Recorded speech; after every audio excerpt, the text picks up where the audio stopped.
સર્વ મુક્તોને હૈયાના હેતથી જય સ્વામિનારાયણ. વાલા મુક્તો, પ્રેમાનંદ સ્વામીએ વંદુ સહજાનંદ રસ રૂપ અનુપમ સાર ને રેલોલ આ પદની રચના કરી એને આજે 201 વર્ષ પૂર્ણ થયા છે. પરંતુ જેમ અમૃત પીવે એ અમર થાય, એમાં પ્રેમાનંદ સ્વામીના વંદુના કોઈ પાઠ કરે એ છતાં દેહ બ્રહ્મરૂપ થાય, અક્ષરધામનો અધિકારી બની જાય. વાલા ભક્તો, પ્રેમાનંદ સ્વામીને પ્રેમનું મૂર્તિમાન સ્વરૂપ એટલે વંદુ સહજાનંદ રસ રૂપના પદો છે. વાલા મુક્તો, આ પદમાં એવી તાકાત છે કે આ પદ કોઈ પ્રેમથી ગાય તો પુરુષોત્તમ નારાયણ એની પાસે હાજર થાય. વંદુના પદ એટલે પ્રભુ પ્રેમનો, પરાભક્તિનો મૂર્તિમાન રસથાળ છે. આત્માને પરમાત્માનો અનુભવ કરાવવાની અમોઘ શક્તિ આ પદોમાં છે. અને એટલે જ યોગ સમ્રાટ ગોપાળાનંદ સ્વામી આ પદો રચના પછી માત્ર 4 જ વર્ષ બાદ વડોદરામાં ગયા. જન્માષ્ટમીનો ઉત્સવ આવ્યો અને હિંડોળે ભક્તોએ હિંડોળો બાંધ્યો અને હિંડોળે બધા જ ને ભગવાનને ઝુલાવવા માંડ્યા. ત્યારે ગોપાળાનંદ સ્વામીએ નારાયણભાઈ તંબોળી જે ગવૈયા હતા એને કહ્યું, નારાયણજીભાઈ, વંદુ સહજાનંદ રસ રૂપ અનુપમ સાર ને રે લોલ જેને ભજતા છૂટે ફંદ કરે ભવપાર. આ વંદુના પદ બોલો. અને જેવા નારાયણજીભાઈએ વંદુ સહજાનંદ રસ રૂપી આમ તબલા ઉપર તાળી મારી, મૃદંગ ઉપર થાપ મારી અને સુરીલા કંઠે જ્યાં સુર પુરાયો ત્યાં તો કરોડો બ્રહ્માંડનો કિંગ એ હિંડોળે ઝૂલવા સાક્ષાત હાજર થયા. અને જોયેલા હિંડોળે ઘડી 2 4, એક ઘડી નહીં, એક ઘડી એટલે 24 મિનિટ, 4 ઘડી સુધી બધાને દર્શન દીધા અને બધા ધન્ય ધન્ય થઈ ગયા. વડોદરાની જનતા ઉમટવા લાગી. ત્યારે મોંઘીબા, અમૃતબા, પાર્વતીબા, શ્યામબા વગેરે બહેનોને એમ થયું કે આપણે આપણી જગ્યાએ લેવી. અને મોંઘીબાએ બીજો બહેનોનો વચ્ચે ભગવાન સ્વામિનારાયણની મૂર્તિ પધરાવી અને રાસ ચાલુ કર્યો. અને બહેનોએ પણ પોતાના સુરેલા કંઠી વંદુ સહજાનંદ રસ રૂપના પદ ગાયા. તો બહેનોની સભામાં પણ પુરુષોત્તમ નારાયણ પ્રગટ થયા.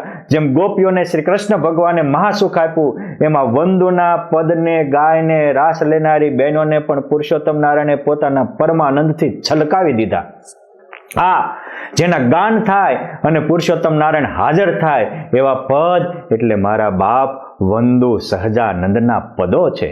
જેમ હીરાની કિંમત ઝવેરી કરી શકે, સોનાની કિંમત સોની કરી શકે, બજારમાં વેચનારો બકાલી હીરાની કિંમત ન કરી શકે, એમ જે બકાલી જેવા હશે એને આ પ્રેમાનંદ સ્વામીના પદોની કિંમત નહીં થાય. એ તો યોગ સમ્રાટ બોલે ને બ્રહ્માંડો ડોલાવે, સંકલ્પ કરે ને સૃષ્ટિ ફેરવે એવા ગોપાળાનંદ સ્વામી જ્યારે ભક્તોની પ્રાર્થનાથી આજે પણ વાડી મંદિરમાં એ શિવજીના ઇતિહાસનો મેં આખો એપિસોડ બનાવ્યો છે. પરંતુ જ્યારે એ શિવજીના મંદિરમાં શિવજીની સ્થાપના કરવાની હતી ત્યારે ભાયાવદરના રામજી વિપ્ર ત્યાં હાજર હતા અને બીજા તો કોઈ હતા નહીં. મારા ગોપાળાનંદ સ્વામી એ રામજી વિપ્રને કહે છે કે વેદ બોલો. અરે સ્વામી, કાળા અક્ષર કુહાડે માર્યા, મને ક્યાંથી વેદ આવડે? સ્વામી કે તમને 4 નહીં 8 વેદ આવડે છે. અરે સ્વામી ક્યાંથી? સ્વામી કે તમને વંદુ સહજાનંદના પદ આવડે છે? તો કે હા. કે આ એક પદ બોલવાથી એક વેદ પારાયણ જેટલું ફળ મળે છે. અને ગોપાળાનંદ સ્વામીના વચનમાં વિશ્વાસ રાખી રામજી વિપ્ર વંદુ સહજાનંદ રસ રૂપના પદ બોલ્યા. અને ત્યારે એ પદ પૂરા થાય ત્યારે સ્વયં ભોળિયો નાથ ડાક ડમરું લઈને હાજર થયા. નૃત્ય કરતા હોને અલૌકિક અનુભૂતિ થઈ. આ વંદુના પદ સાંભળવાથી પ્રતિષ્ઠા થાય તો સ્વયં સાક્ષાત દેવોનો દેવ મહાદેવ પણ હાજર થાય. આ પદોની તાકાત છે. એ રામજી વિપ્ર ખંભાતમાં જબરેશ્વર હરિકૃષ્ણ મહારાજની સેવા કરતા હતા. એને એમ થઈ ગયું કે મહારાજ તો ગયા, હવે મારે મહારાજની અનુભૂતિ કોઈની જગ્યાએ કરવી, કેવી રીતે કરવી? આ વિચારમાં એ જબરેશ્વર હરિકૃષ્ણ મહારાજ પાસે બુલંદ કંઠે વંદુ સહજાનંદ રસ રૂપ હરિ અનુપમ સારને રે પદ બોલ્યા. પદ પૂરા થયા ત્યાં હરિકૃષ્ણ મહારાજ સાક્ષાત હાજર થયા અને કહે છે કે રામજી, ચિંતા કરતો નહીં, કાલે હું તારી હારે આવીશ અને હું જે સંત દ્વારા પ્રગટ રહ્યો છું એના સાક્ષાત ભેટો કરાવી અને બીજે દિવસે ત્યાંથી ભાતું લઈ અને આવ્યા ત્યારે હરિકૃષ્ણ મહારાજ રામજી વિપ્રની હારે આવ્યા અને વડતાલમાં ગોપાળાનંદ સ્વામીના આસને, જ્યાં પરમહંસોની ધર્મશાળા છે ત્યાં સ્વામી બેઠા હતા. એના હાથમાં હરિકૃષ્ણ મહારાજે હાથ આપ્યો અને કીધું કે આ સંત કે એમ કરજે, એ સંત ભેળગો હું સ્વયં પુરુષોત્તમ નારાયણ રહ્યો છું. અને આવા સાગર પેટા સાધુમાં પુરુષોત્તમ નારાયણ સમાય, ખાબોચિયામાં તો પુરુષોત્તમ નારાયણ ક્યાંથી સમાય? આ રીતે વંદુના પદ કરનારાને ખુદ પુરુષોત્તમ નારાયણ પરમ રસ્તો બતાવે છે. વંદુના પદના આવા અનેક ઇતિહાસો છે. શુકાનંદ સ્વામી જેવા સંત પણ નિત્ય વંદુનો પાઠ કરીને પૂજા પૂરી કરતા હતા. એક દિવસ સ્વામીને પૂજા પૂરી થઈ ત્યારે દિલમાં કંઈક અધરપ લાગી. વિચાર શું થયું કે આજે પૂજામાં મારે વંદુના પાઠ નહોતા બોલાણા. અરે મારા બાપ મહારાજને એમ કે મહારાજ બીજા ગ્રંથોનું વાંચન લેખનમાં રહ્યો અને મને ભાગવત ન ભણાણું, અને સંકલ્પ કરે કે ભાગવતના 18,000 શ્લોક જેને ઉપલબ્ધ થઈ જાય અને જે ભાગવતજી ઉપર પછી ટીકા પણ રચી શકે એવા સમર્થ થાય એવા શુકાનંદ સ્વામી પણ સુખદેવજીના અવતાર સમાન ગણાવતા સંત પણ નિત્ય પૂજામાં વંદુના પાઠ કરતા હતા. એ ગોપાળાનંદ સ્વામીને, એ શુકાનંદ સ્વામીને, એ ગુણાતીતાનંદ સ્વામીને, એ માનુભાવાનંદ સ્વામીને આ કેવો આનો મહિમા સમજાણો હશે. એ માનુભાવાનંદ સ્વામીને કૃષ્ણાનંદ સ્વામી, એમના કૃષ્ણાનંદ સ્વામીના શિવક લુણાવાડના લક્ષ્મીરામ જાની અને સેવકરામ દવે હતા. એ સેવકરામના દવેના ઘેર એક દીકરાનો જન્મ થયો, એનું નામ હતું કાશીરામભાઈ. એવા જમાનામાં બહુ મોટા ખ્યાતનામ પ્રોફેસર થયા હતા. ગોપાળાનંદ સ્વામીના શિષ્ય નિર્ગુણદાસજી સ્વામી અમદાવાદ રહેતા. અમદાવાદમાં એ વખતે પહેલી વહેલી કોલેજ થપાણી અને પહેલી કોલેજના એ પહેલા પ્રોફેસર એ થયા હતા. પરંતુ રોજ એ વંદુના પાઠ કરીને કોલેજે અભ્યાસ કરાવવા જતા. એવા તત્વચિંતક થયેલા કે એ વખતે કોલેજમાં અંગ્રેજોનો ઇતિહાસ ભારતીયોને ભણાવવામાં આવતો હતો. એટલે આ કાશીરામ પ્રોફેસરે એની સામે આખો ભારતનો ઇતિહાસ લખ્યો, 600 પાનાનું પુસ્તક, અને અભ્યાસક્રમમાં મૂક્યો. અને ભારતભરની સ્કૂલોમાં એ ભારતનો ઇતિહાસ ભણાવવા માંડ્યો ત્યારે ઓલો અંગ્રેજ ઇતિહાસ લખનારા લેખકે આમની ઉપર કેસ કર્યો અને એને કોર્ટમાં જવાનું થયું કે આને મને બદનામ કર્યો છે. હવે રિયાલિટી તો આ કાશીરામ દવે એ ભારત સંસ્કૃતિનું ગૌરવ વધારવાનું કામ કર્યું હતું, પણ સત્તા આગળ શાણપણ નકામું, એને કોર્ટમાં હાજર થવાનું થયું. ત્યારે ભગવાન પાસે વંદુના પદ બોલતા બોલતા આ ગયા અને વંદુના પદ બોલીને જ્યાં ગયા અને શું ચુકાદો થયો તો નિર્દોષ કાશીરામને છૂટી ગયા. આ હતી વંદુના પદની તાકાત. મારા બાપ જેલમાં પૂર્યા હોય એમાંથી પણ છોડાવે અને આ જગજગર ભવબંધનની જેલમાંથી પણ છોડાવે. એ છે આ વંદુ સહજાનંદના પાઠની તાકાત. વાલા મુક્તો, એ કાશીરામ પછી પાછા લુણાવાડ ગયેલા. ત્યાં પણ લોકોએ એકવાર ખોટી મિથ્યા ચોરીની આળ નાખી હતી અને ત્યાંના રાજાએ બોલાવેલા. ત્યારે વંદુના પાઠ કર્યા ત્યારે રાજાનું હૈયાના પરિવર્તન કરી નાખે, દુશ્મનોના દિલ પણ ઓગળાવી નાખે એવી તાકાત આ વંદુના પદમાં છે. અને એ કાશીરામભાઈ દવે જ્યારે 1900માં એટલે કે આજથી 125 વર્ષ પહેલા જ્યારે વડોદરામાં હતા, વાડી મંદિરે હતા, ધામમાં જાવ હતું, એમના ધર્મપત્ની જમનાબા વગેરે હાજર હતા. વડોદરાના આખા સત્સંગ મંડળને કીધું કે આજ રાત્રે પુરુષોત્તમ નારાયણ 12 વાગ્યે મને તેડવા આવવાના છે, માટે વંદુના પદ બોલો. અને એ વંદુ સહજાનંદના પદ બોલાવ્યા, પછી ફરીને બોલાવ્યા. આવી રીતે ફરીને વંદુના પદ બોલ્યા અને બીજી વાર વંદુના પદ બોલ્યા. અને એમાં છેલ્લે આવે કે દેજો દાન દાસને રે લોલ. પ્રેમાનંદ માંગણી કરે છે કે પ્રભુ તમારા દાસને તમારા દિવ્ય સ્વરૂપનું દાન દેજો. અને એ જ વખતે મહારાજ આવ્યા અને કહે છે કે હું દાન દેવા તૈયાર છું.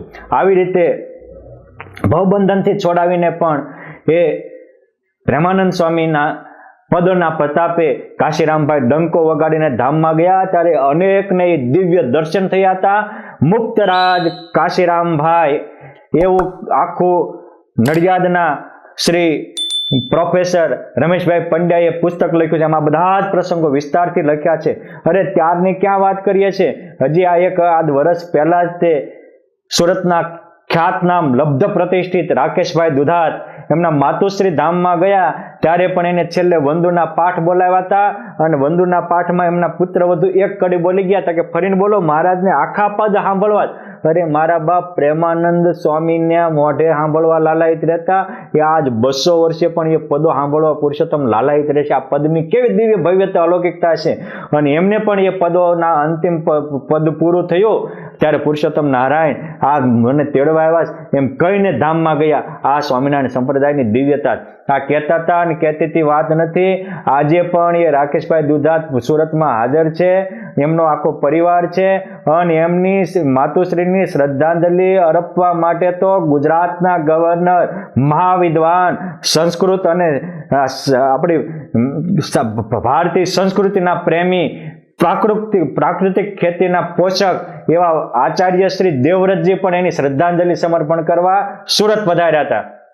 આ વંદુના પદની આવી તાકાત છે. અરે મારા બાપ, વંદુના પદ એ તો સુખી થવાનો રામબાણ ઇલાજ છે. મારા બાપ, વંદુના પદના પાઠ એ તો મારા ને તમારા દુઃખને કાપવા માટે શ્રી કૃષ્ણ ભગવાનના સુદર્શન ચક્ર સમાન શક્તિશાળી છે. એ વાક્યના દેવરાજ બાપા ઠુમર હતા, નિત્ય વંદુના પાઠ કરતા હતા. ગામમાં આલાવાળા દરબાર હતા, આ ભક્ત હતા અને ભક્તને જગતને ન ભળે એ તો અનાદિ કાળનો વેર છે.